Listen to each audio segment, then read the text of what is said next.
Hey my lovelies, welcome back to my channel where I break down the fundamentals of my hair care. Guys, if you're new to this channel, my name is Dena, and over here we talk about everything relaxed hair care. So if that's content that you're interested in, by all means, please do consider subscribing, sticking around, giving this video a big thumbs up. So you've seen the title, it's a relaxer update. Maybe it is that you're just about to get a relaxer, you've just gotten a relaxer, or maybe you're looking to transition from natural to relaxed hair, and the thumbnail would have somewhat piqued your interest. So this video is going to be quite quick. I'm just going to be taking you through how my stretch went, how my relaxer day went, and what I plan to do for the next 3 to 4 months. So stick around.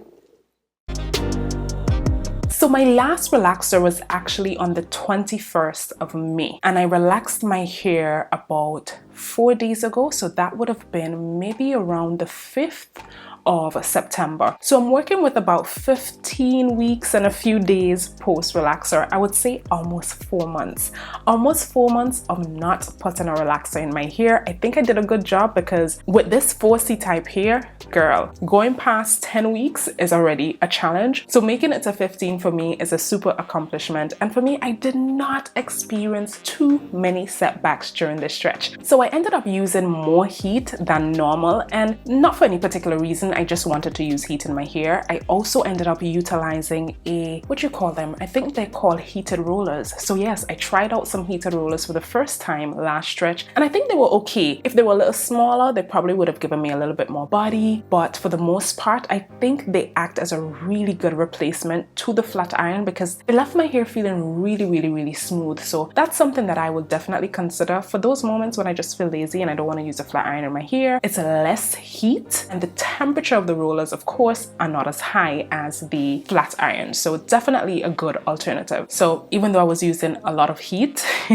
I still wanted to do some protective styles. So I did. I did my normal high buns, my low buns, and of course I was rocking braid outs, girl. I was rocking a lot of braid outs. Like, braid outs have literally become the lifesaver style. Why? Because when I wash my hair, I just put in 4 plaits and that is it. Now, of course, I didn't want to do that all of the time, and that's why I was using heat, because there are times when I want to go out and I can't go out on my hair and I'm not leaving my house with 4 plaits in my hair. So heat really acted as a quick way of drying my hair. But when I had time, the alternative was to put in some braids and rock my braid outs. Now, towards the latter part of my stretch, I did go in and put in some braids, and I'm really happy I did, because if you saw a previous video of mine, you realize that I had a setback. I lost a lot of hair during a particular wash day. Why? That video explains the whole reason, but for me, I think it's a lot to do with dryness. My hair got extremely dry, and I realized that it was because the more time that I stretch my hair, or the further along I am in my stretch, I realized that I have to wash my hair every week. So earlier on, when my hair is fresh like this, I can get away with a wash day every 2 weeks, but the longer I stretch, my hair has to be washed every week. And so that for me caused some setbacks in my hair. My hair became extremely dry to the point where I couldn't believe that it was my hair, the way that my hair felt, to be honest. But those are changes, of course, that I'll be making throughout this particular stretch that I'm going on right now. Now, because of all that was going on with my hair, the dryness, the breakage, all of that, I decided to install some braids, and the intent was to leave those braids in my hair for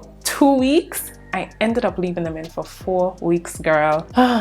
But the good thing is I did not experience any setbacks or damage when I was removing those braids. Why? Because I maintained my hair underneath, sprayed my scalp, moisturized and seal, oiled my scalp as well. And so my hair was not extremely dry, during the removal stage. What I did realize though is that there are things that you have to do in particular when it comes to stretching your hair, and it differs for everyone. And so what I realized was that closer to the end of my stretch, I was losing less hair in the shower. So just imagine, I went from losing this amount of hair to this amount of hair, girl. Yes. And I had to change up my routine slightly, and I'm now realizing that this change is probably why I ended up losing less hair. So if you want to know a little bit more about what I did, very simple, very easy, please drop a comment down below and I'll do a dedicated video to it to show you my process of to how I reduced my shedded and broken pieces of hair. So yeah, that's how my stretch went.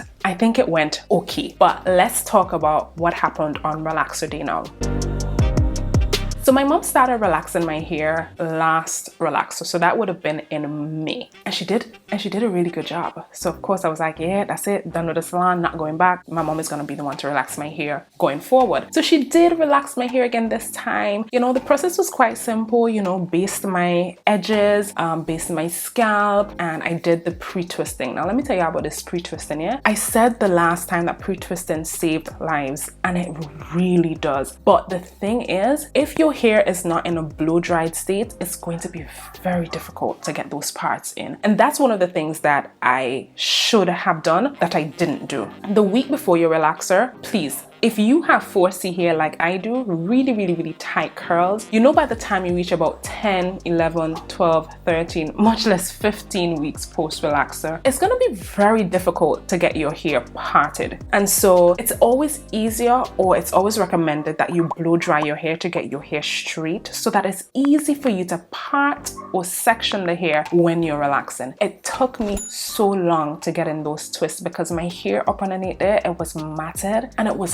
hard and it was dry. So when I went up to mommy now for her to relax my hair, she was like, what kind of part you got in your hair here? And I'm like, mommy, just don't come for me right now, because you don't even know the struggles that I went through to get my hair parted. So word of advice, try to at least blow dry your roots before you get a relaxer. And that's if you're doing it at home, but more so if you're going to a hair salon, please, because the way that I took time with my hair to detangle it, those hairstylists don't have time for you. And that's one of the reasons why I stopped going to the salon. So mom used the Dark and Lovely relaxer kit. That has literally become my relaxer of choice. It's very gentle on my scalp, and I have an extremely sensitive scalp. Everything burns me, but the Dark and Lovely does not. There were some areas that was slightly underprocessed the last time, slightly, but it just didn't matter because it was so negligible.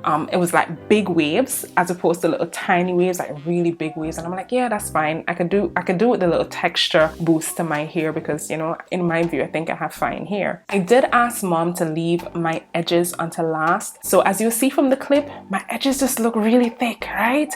I didn't want them bone straight. I just did not want bone straight edges. I want my edges to look a little bit more full, so they didn't process for as long as the rest of my hair, and I'm okay with that. Now the last relaxer that I had, the back portion of my hair was really damaged, and so my mom ended up cutting a lot more of it off. So what you found was that the back was short, but then the rest of my hair sort of covered it. So in between looked like it was a little thin or sparse, but it's just because the back was shorter. Notwithstanding, I said I wasn't gonna touch any more of my hair. I just wanted my back part of my hair to play catch up to the rest. So I did a slight trim, and I think for my last relaxer for the year, I may probably go in and then do a proper cut to make sure that, you know, everything is evened out. So I definitely have experienced some growth. My hair has grown and I feel good. I think I'll show somewhat of a comparison video. Anyways, any video that you're seeing right here of me in a pink, that was actually on my birthday. So that was the day after my relaxer. My relaxer was fresh right now. Ain't that fresh? Ain't that fresh, girl? It's okay right now, but ain't as fresh as that day.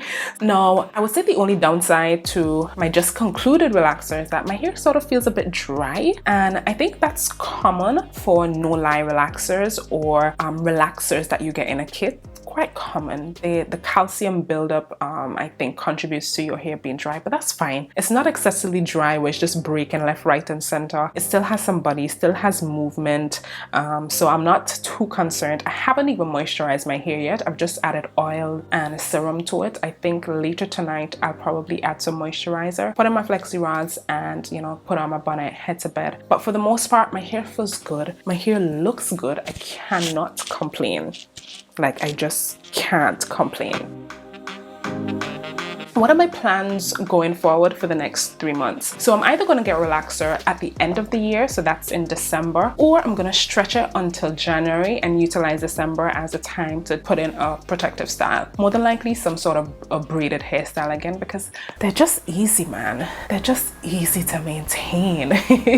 And I think during Christmas it'll get a little busy for me as well, so I probably don't want to be spending too much time thinking about hairstyles for this place and that place. So I may just put in some braids to just get over or to get by a lot quicker. So yeah, guys, that's my relaxer update. Short and sweet and to the point. Let me know if you've had a relaxer anytime recently. How did it go for you? What brand of relaxer do you use?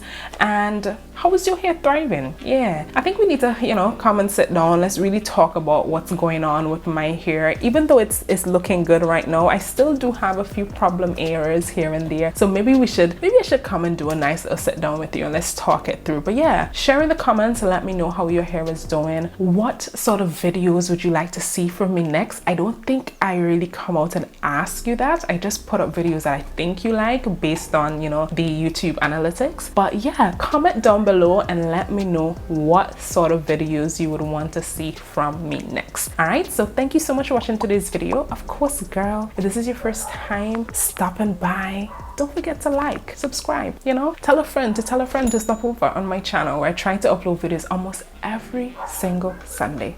So until next week Sunday, guys, take care. Bye.